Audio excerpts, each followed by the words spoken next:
Selamat pagi Bapak Ibu yang dikasihi Tuhan Yesus, salam damai sejahtera bagi kita semua. Puji Tuhan karena pada pagi hari ini, di hari Kamis kita boleh bertemu kembali. Dan puji Tuhan karena pada kesempatan pagi hari ini kita bersama akan merenungkan firman Tuhan. Dan pagi hari ini saya ditemani oleh tamu agung, ya, bukan tamu sebetulnya, saya yang sowan ke Pastori Monsinyur Christophorus Triharsono. Dan beliau adalah Bapak Uskup di Keuskupan Purwokerto. Dan puji Tuhan kita boleh ada di ruangannya yang sangat luar biasa ini, Pastori Bapak Uskup. Selamat pagi. Selamat pagi Ibu Pendeta yang agung juga, yang mulia, yang saya hormati. Iya. Terima kasih. Terima kasih sudah boleh sowan di Pastori ini. Dan puji Tuhan saya mendapati Monsinyur tetap dalam kondisi sehat. Meskipun tentu di tengah COVID ini masih ada kegiatan-kegiatan yang tidak bisa dilakukan secara online, tetapi tetap harus bertemu dengan umat. Monsinyur, pada pagi hari ini kita mau ngobrol dan tema kita adalah soal pengampunan. Jadi ini sesuatu yang luar biasa yang kita dapat sendiri keteladanannya dari Kristus. Monsinyur, di gereja Katolik dan di gereja Protestan itu kan proses pengampunan tentu menjadi berkat di antara dua gereja. Dan berdasarkan sejarah gereja, ada satu momen yang tentu akhirnya memisahkan antara gereja Katolik dan gereja Protestan, yang oleh gereja Protestan dikenal sebagai reformasi gereja dengan tokoh Martin Luther. Dan itu yang membuat kemudian secara gereja kita memisahkan diri, ada Katolik, ada Protestan, dan itu tentu melewati proses-proses yang tidak mudah. Nah, menurut Monsinyur bagaimana melihat sejarah ini kalau dikaitkan dengan tema tadi pengampunan? Terima kasih atas kesempatannya. Saya menjawabnya sebenarnya kita sebetulnya tidak perlu lagi untuk memikirkan sejarah yang lama, karena itu berbagai pendapat, begitu bermacam-macam orang menanggapinya. Walaupun gereja sendiri pun sebetulnya juga tidak ada satu dengan yang lain saling menyalahkan awalnya. Jadi kita juga tidak mengatakan yang Kristen sesat meninggalkan dari Martin Luther itu, atau sebaliknya juga sebenarnya Martin Luther juga tidak pengen memisahkan, hanya mau melihat bahwa gereja Katolik itu sudah di luar atau ada kesalahan dan sebagainya menurut pendapatnya, sehingga sebetulnya tidak ada yang salah awalnya pun. Lalu nanti bagaimana harus terpisah, lalu juga harus bagaimana. Sebenarnya dasarnya satu dan sama. Karena ini dijiwai oleh Roh Kristus, dijiwai oleh sungguh-sungguh dengan Roh Kudus, bahwa di Injil juga ada pengampunan. Itu sebenarnya salah satu ciri khas dari orang-orang Kristiani yang berasal dari Allah sendiri mengampuni umatnya. Sudah hadir dalam Kristus itu. Nah, disinilah yang menjadi dasar sehingga tidak perlu antara Kristen, Protestan, atau juga gereja-gereja dan lain dengan Katolik, dengan macam-macam Katolik juga. Ini harus berseteru terus, atau bertengkar terus, atau juga mungkin ada yang mengatakan ini sesat dan sebagainya. Saya kira tidak. Itu karena didasari kedua-duanya karena di Injil ada pengampunan yang memang Tuhan berikan contoh. Maka ciri khas nanti yang disebut dengan orang yang mendapatkan Roh Kudus itu adalah ketika membuat damai. Kalau kita tidak pernah membuat damai satu dengan yang lain, dengan diri kita sendiri, dengan yang lain, ini berarti nggak dapat Roh Kudus. Memisah, kan Roh Kudus membuat damai. Nah, yang kedua adalah kasih. Luar biasa Injil kita mengajarkan, sama Injil yang ada di gereja Kristen dengan di mana saja dan dengan gereja Katolik sama. Kalau untuk Injil, untuk Perjanjian Baru luar biasa, betul-betul sama. Hanya nanti bagaimana menanggapi, bagaimana menafsirkannya dan sebagainya. Nah, itu jadi kasih, luar biasa kasih di sana. Lalu yang ketiga itu sebenarnya pengampunan. Orang bisa mengampuni, pasti dia bisa bertobat. Dia mengakui kesalahan. Orang tidak akan pernah bisa mengampuni kalau dia sendiri sebetulnya tidak bertobat. Jadi luar biasa, pengampunan itu nomor satu. Bukan tobatnya, pengampunan. Jadi saya betul-betul yakin dan percaya sekali orang-orang Kristiani yang betul membaca kitab suci dengan baik, pengampunan itu adalah salah satu nomor pertama ketika orang mau berdamai, ketika orang mau juga berkomunikasi dengan Tuhan dengan baik. Kalau ada pengampunan, disitulah yang menjadi dasar utama. Saya yakin orang yang sudah bisa mengampuni, pasti dia bertobat. Tetapi orang yang bertobat belum tentu bisa mengampuni. Nah, apakah itu sungguh tobatnya dengan... Lalu yang keempat, sebenarnya ciri khas orang yang mendapatkan Roh Kudus itu adalah punya pengharapan penyelamatan surga. Kalau orang nggak punya pengharapan masa depan, yaitu hidup sesudah mati, ini orang tidak beriman. Nah, maka salah satunya adalah Kristus menjanjikan bahwa sesudah ini aku akan datang kembali juga, dan juga benar-benar aku menyediakan tempat bagimu dan sebagainya. Ini harapan yang bagus terus-menerus, sehingga orang harus selalu berbuat baik, selalu saling mengampuni satu dengan yang lain. Dan ini merupakan suatu tanda bahwa kita punya masa depan yang harus kita sesuaikan hidup kita dengan kehidupan bersama Allah. Begitu. Jadi dasarnya sejarah kita tidak bisa lihat lagi, karena itu banyak tanggapan. Tapi saya yakin sekali karena berdasarkan Injil yang sama, ada pengampunan nomor satu di situ yang diungkapkan oleh Allah sendiri kepada manusia. Jadi ya kita lama-kelamaan akhirnya baik dengan baik, pengampunan dengan pengampunan, ya gereja Kristen dengan gereja Katolik nggak ada masalah. Dari awalnya sebenarnya itu. Jadi Monsinyur, yang membuat sekarang kan kita itu gereja Kristen dengan gereja Katolik kan kelihatannya sudah bisa saling bergandengan tangan. Betul. Contohnya kalau di GKJ ataupun di GKI, beberapa ritus atau juga perjalanan kalender gerejawi itu sudah hampir mirip dengan gereja Katolik, dan juga pembacaan leksionari kita juga berdasarkan kesepakatan. Mungkin berbeda ketika tahun-tahun sebelumnya atau puluhan tahun sebelumnya. Mungkin saya tidak mungkin berani ada di tempat ini, ya kan? Atau Monsinyur menerima saya sebagai umat atau pendeta dari gereja Protestan. Pasti ada kecurigaan dan kita tidak bisa bekerja sama. Tadi juga sempat Monsinyur bilang bahwa masing-masing sudah saling melupakan sejarah.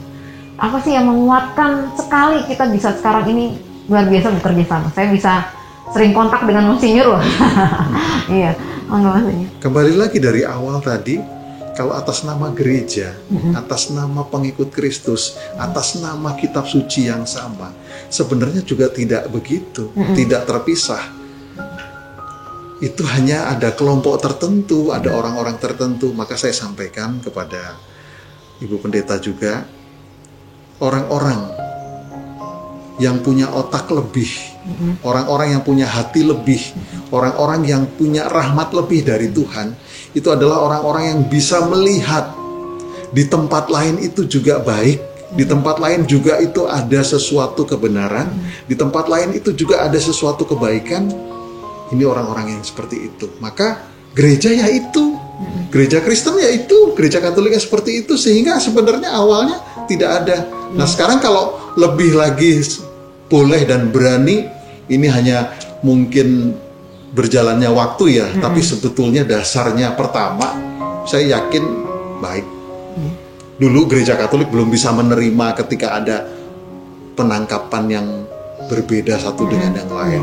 Sekarang sudah mulai banyak yang bisa menangkap. Tapi awalnya gereja yang menjadi atas nama gereja Katolik dan juga atas nama gereja, saya kira tidak.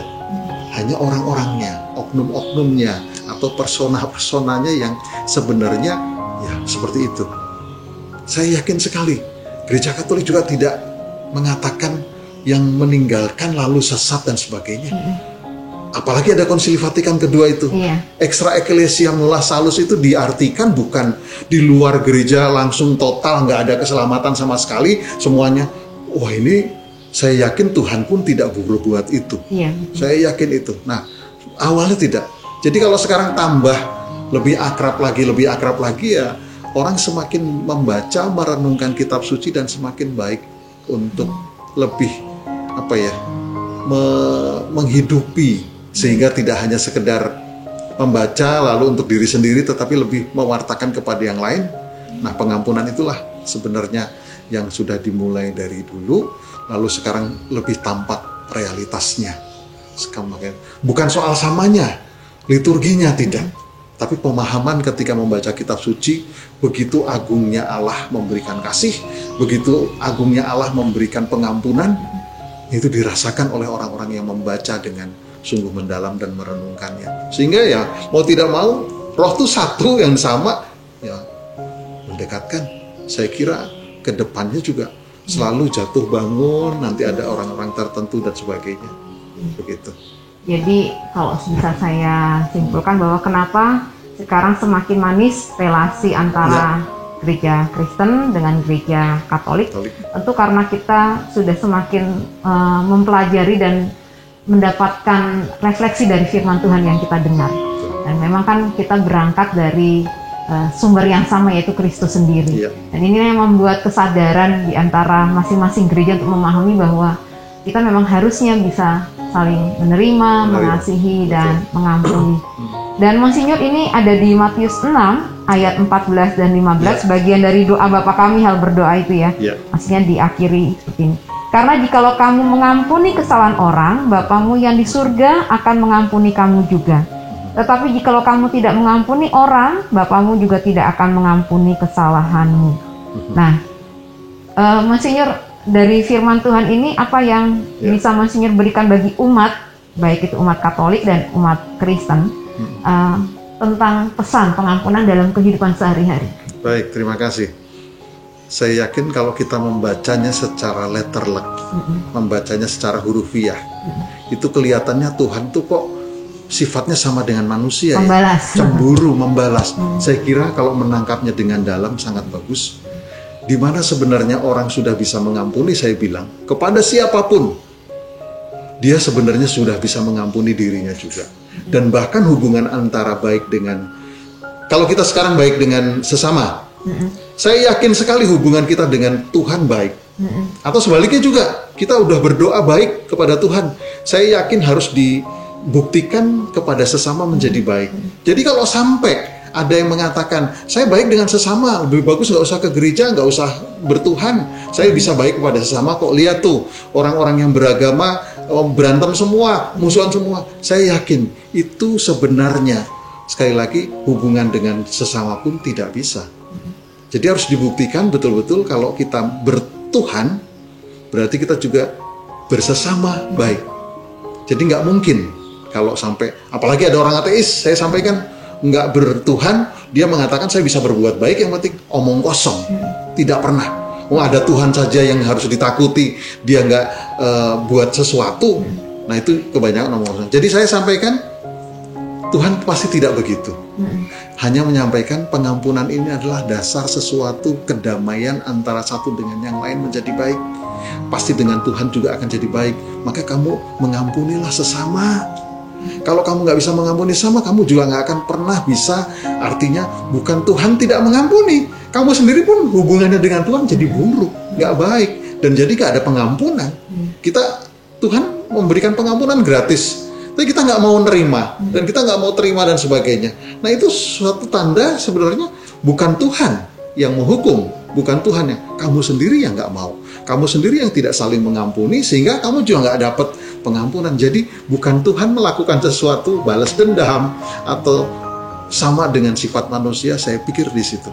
Jadi benar-benar luar biasa yang ciri khas nanti Kristus ketika disalib pun. Dia menunjukkan kalau kamu bisa saling mengampuni. Bapa ampunilah sebab tidak tahu apa yang mereka lakukan. Itu kalau manusia biasa. Tidak pernah bisa. Tapi karena ini ilahi, karena ini Tuhan, karena ini agung, karena ini unggul dalam Injil. Luar biasa, pengampunan adalah dasar untuk kehidupan di sini dan juga untuk kehidupan nanti dengan Tuhan. Jadi orang nggak bisa mengampuni sesamanya, dia sudah tidak bisa mengampuni juga dengan sendirinya menerima pengampunan dari Allah.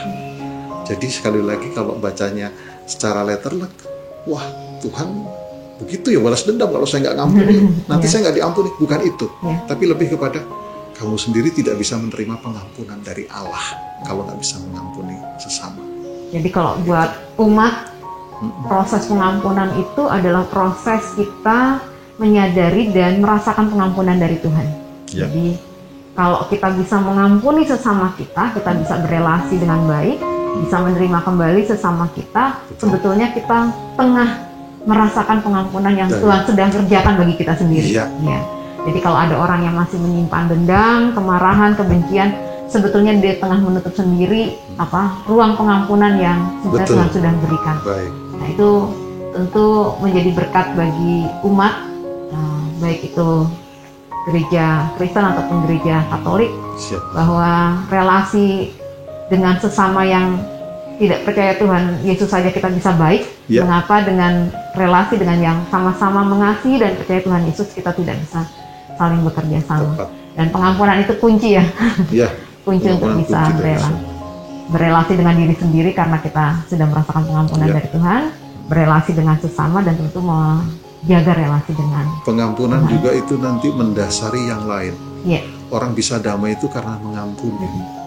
Tidak ada dendam. Tidak ada orang bisa berbuat kasih pun karena juga mengampuni. Jadi pengampunan yang dilakukan oleh Kristus ketika disalib ini mengajak kita semua untuk bisa berbuat baik.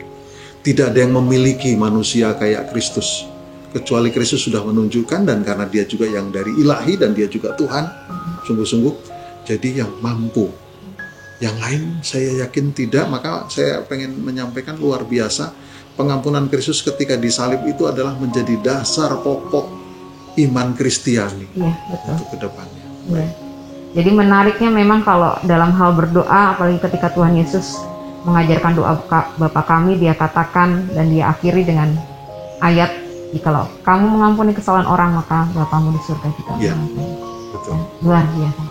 Terima kasih Monsinyur untuk percakapannya, dan kiranya semoga renungan pagi hari ini, percakapan pagi hari ini membuat kita semakin merasakan pengampunan dari Tuhan, berani mengampuni diri sendiri, berani mengakui kesalahan diri sendiri, berani juga belajar berelasi dan mengampuni sesama. Dan pagi hari ini saya minta Monsinyur yang menutup dengan doa. Baik, kita tutup dengan doa. Marilah kita bersatu dalam doa. Allah Bapa yang Maha Kasih, puji dan syukur kami haturkan kepadamu. Pada pagi hari ini kami telah sungguh dapat menangkap firman-Mu dengan sebaik-baiknya. Bahwa dalam doa Bapa kami adalah doa yang sempurna yang Engkau ajarkan kepada umat manusia, terutama kami yang sungguh mengimani Engkau sendiri, dan kami yang membaca kitab suci, Injil-Mu yang sungguh diberikan kepada kami untuk menjadi suatu bimbingan bagi kehidupan kami di dunia ini maupun juga nanti menuju kepadamu. Tuhan, terima kasih atas ajaran-Mu tentang pengampunan.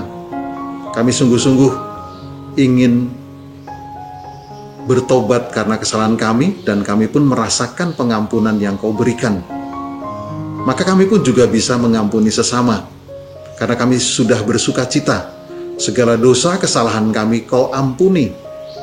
Engkau Maha Pengampun, maka kami pun juga harus mengikuti teladan-Mu, mau mengampuni sesama kami, kalau kami sungguh-sungguh sudah menunjukkan pertobatan kami kepadamu. Sehingga pengampunan yang ada pada sesama kami, sungguh-sungguh kami lakukan, bukan dengan syarat-syarat tertentu, tetapi sungguh-sungguh kami tidak memiliki syarat apapun seperti Engkau memberikan kepada kami. Berdosa bertambah, rahmat melimpah, tapi sungguh-sungguh Engkau tanpa syarat mengampuni kami. Sehingga kami pun juga harus belajar untuk mengampuni sesama kami dengan tanpa syarat. Itulah ajaran-Mu yang indah ya Tuhan. Semoga kami pun semakin hari semakin Kau berkati, semakin merenungkan kitab suci yang Kau sampaikan, dan semakin sungguh mendekati seperti kehidupan Kristus yang Engkau utus bagi umat manusia. Bantulah kami ya Tuhan, semoga dengan dasar pengampunan ini kami pun bisa berdamai, kami pun bisa saling mencintai satu dengan yang lain, dan sungguh-sungguh kami punya pengharapan akan keselamatan yang telah Engkau janjikan. Semua ini kami haturkan dan perantaraan Kristus Tuhan kami yang hidup dan berkuasa, kini dan sepanjang segala masa. Amin. Amin. Terima kasih Monsinyur. Selamat pagi Bapak Ibu. Tuhan memberkati kita semua. Amin.